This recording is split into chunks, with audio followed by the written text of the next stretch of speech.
Magandang umaga mga ka-happy hour. Narito ang mga balita para sa MBC TV Network News Update, 11 AM edition. VP Sara Duterte, nagpaabot ng pagbati kay FTRRD, mga militante, may birthday wish din. Yan ang MBC TV Network News, ni Wina Pearl Hesoro. Ipinagdiriwang ni dating Pangulong Rodrigo Duterte ang kanyang ika-80 taong kaarawan ngayong araw, March 28, habang nakakulong sa International Criminal Court. Kasabay nito nagpaabot ng mensahe ng pagbati ang kanyang dalawang anak na sina Vice President Sara Duterte at Veronica Kitty Duterte para sa kanilang ama na nasa Netherlands. Hinimok rin ni Vice President Sara ang mga taga-suporta at kaalyado nila na ipagpatuloy ang kanilang panalangin para sa ligtas sa pagbabalik ng dating Pangulo sa bansa. My warmest birthday wishes to former President Rodrigo Duterte. I learned resilience and courage in your exigence. Thank you for teaching me the value of education. I wish you love, good health, and happiness. Happy 80th birthday, Papa. Habang nagbigay din ng emosyonal na mensahe si Kitty Duterte na personal na nasaksihan ng pag-aresto sa kanyang ama bago ito idinala sa ICC. Sa Instagram post ni Kitty, binigyan din niyang a man of very few words but the most actions ang kanyang ama.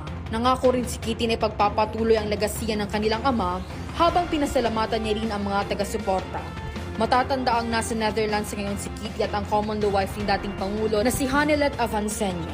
Ang birthday wish naman ng Bayan President na si Renato Reyes Jr. sa dating presidente ay humaba pa ang buhay nito para harapin niya ang kanyang mga biktima sa kampanya niya sa madugong war on drugs at pagbayaran umano ang kanyang kasalanan. Samantala, ilan sa mga taga-suporta naman ni Duterte ang nagtipon-tipon sa Loton para gunitain at mag-alay ng panalangin at ipagdiwang ang kaarawan ni Duterte. Nagsagawa naman ng iba't ibang aktibidad ang mga taga-suporta ng dating Pangulo bilang pagdiriwang sa kanyang kaarawan. Nagtipon-tipon ang mga taga-suporta ni Duterte sa Danau City sa Cebu noong bisperas ng kanyang kaarawan para sa isang unity ride at pagsusulat ng mga mensahe sa isang freedom wall.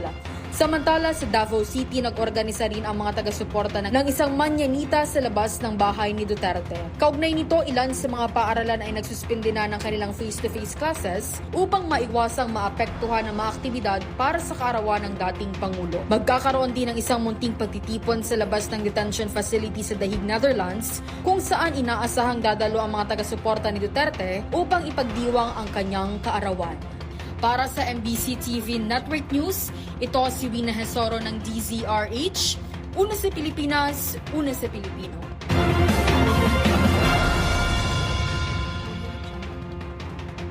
Samantala, National Shrine of Mary Help of Christians, idineklara bilang minor basilica.